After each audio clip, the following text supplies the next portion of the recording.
Welcome to Scriptural Science, a presentation of Truth and Life Institute, Boston, Massachusetts, and Oba, Nigeria. The following is a subsection of the book, Who God Created the Woman to Be, written and published by Ifeanyi Chukwujima, scriptural scientist and a servant of God. This subsection's ID is Woman 110. The truth about life and nature. We now know who God created the human being to be and can understand who God really is. His love is immeasurable, and He guarantees every human being His continued guide and protection if they listen to Him, obey Him fully, revere Him, and honor Him. God is infinite, and heaven is a literal place, sacred and majestic, which wholly encapsulates our universe. See the diagram below. Figure 1. Heaven is a real place as described in this diagram.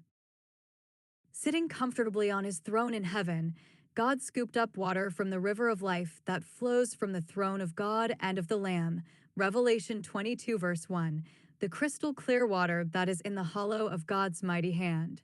Isaiah 40 verse 12 NIV, with the earth, a churning volcanic mass that is fully submerged inside the water and spewing dark, dense vapor in every direction, into the surroundings all around the water in the hollow of God's hand.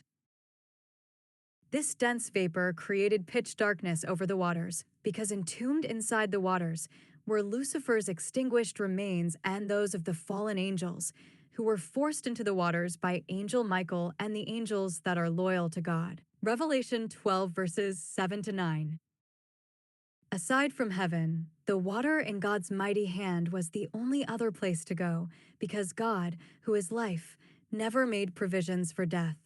That is why God called death a foreigner in Ezekiel 28 verses 7 to 8, who was necessitated by Lucifer's wickedness. Following, God called for light on the submerged earth, and light pierced through the thick darkness that was covering the earth and the water in the hollow of God's hand, kicking off time as we know time today, Genesis 1 verses 3 to 5. The very first appearance of light on the surface of the earth and the water in the hollow of God's hand is the dawn of time, Genesis 1 verse 5, high noon. Evening followed, and then the morning, to close out the very first day ever on the planet Earth that was still submerged in the water of creation, formless, Genesis 1 verse 2. Time started at high noon, and God started counting time at the very moment of light's first appearance on the earth. That is exactly why the Bible concludes each day of creation in Genesis chapter 1 with the authoritative declaration, "And there was evening, and there was morning." Genesis 1 verse 5, Genesis 1 verse 8, Genesis 1 verse 13, Genesis 1 verse 19, Genesis 1 verse 23, and Genesis 1 verse 31. See the diagram below. The world, however, started counting time from midnight when it is pitch darkness. Time on the earth did not start at the appearance of darkness. The Bible did not state how long the darkness covered the earth and the water in the hollow of God's hand before God called for light to appear on the earth. From where did the world get the notion to start counting time from midnight, 12:01 a.m.? Who calls time correctly? God, who started time and maintained record of time with unsurpassed precision, or the world and its scientists who arbitrarily chose midnight to begin the day? You be the judge. See the diagram below. Yet, the world and its scientists and atheists call the Bible claims baseless and have convinced human beings to walk away from the Bible and the Bible's truths. All mankind must return to trusting their individual spirits, as opposed to trying to reinvent what God had already clearly and unambiguously posited for mankind on the pages of the Bible. Figure 2. God's dawning of light on the earth in Genesis 1 verses 3 to 5 is the beginning of time on the earth and in the universe. The light that appeared on the earth at God's command in Genesis 1 verse 3 and all the radiant energies together is none other than Jesus Christ, the Son of God, who is light, John 8 verse 12. This is the reason why the Gospel says, Genesis 2 verse 9 KJV, the tree of life also in the midst of the garden. John 1:1-5 NIV, in the beginning was the Word, and the Word was with God, and the Word was God. 2, he was with God in the beginning. 3, through him all things were made. Without him nothing was made that has been made. For in him was life, and that life was the light of all mankind. 5, the light shines in the darkness, and the darkness has not overcome it. John 1:16-18 NIV, out of his fullness, we have all received grace in place of grace already given. 17, for the law was given through Moses, grace and truth came through Jesus Christ.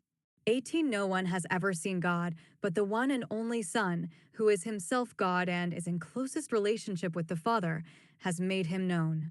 John 15 verses 1-2 NIV, I am the true vine, and my Father is the gardener.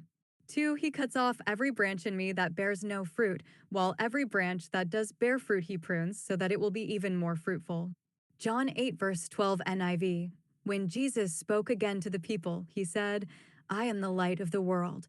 Whoever follows me will never walk in darkness, but will have the light of life. I want to bring your attention to the proclamation from the preceding passage, which said, out of his fullness, we have all received grace in place of grace already given.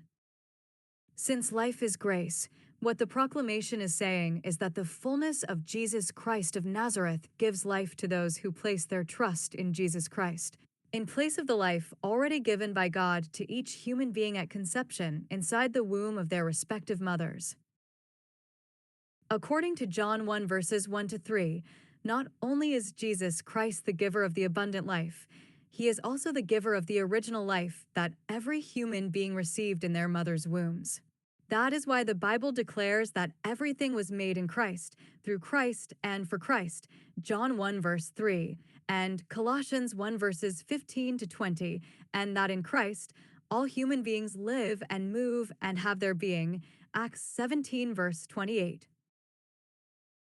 This is the reason why Jesus Christ declared that he came so that those who believe may have life more abundantly, John 10 verse 10, that is, life on top of the life we all received at conception, John 1 verse 16. Every human body is a temple of God because the Spirit of God dwells inside each person in the form of human spirit. But the body of every woman is even more special because God had reserved the woman's body as a place where God, now, starts new human life babies. The entire account of creation in the book of Genesis is precision in itself, nothing more, nothing less. Fire and matter, the earth and water, were created by God before anything else in nature was created. And on day 1, God called light to shine on the earth and water. And time started. Yes, fire, like water, preceded everything in nature. Matter, the smoldering, formless earth inside the water of creation, also preceded everything in nature, contrary to what the world scientists had pieced together in their ignorance of God. Then, on day 2, God created space invisible and all its properties, including orbital configurations, orbital speeds, and orbital orientations. On day 4, God populated space and created the universe, permanently obscuring Earth's view of God and God's majestic heaven from the earthlings.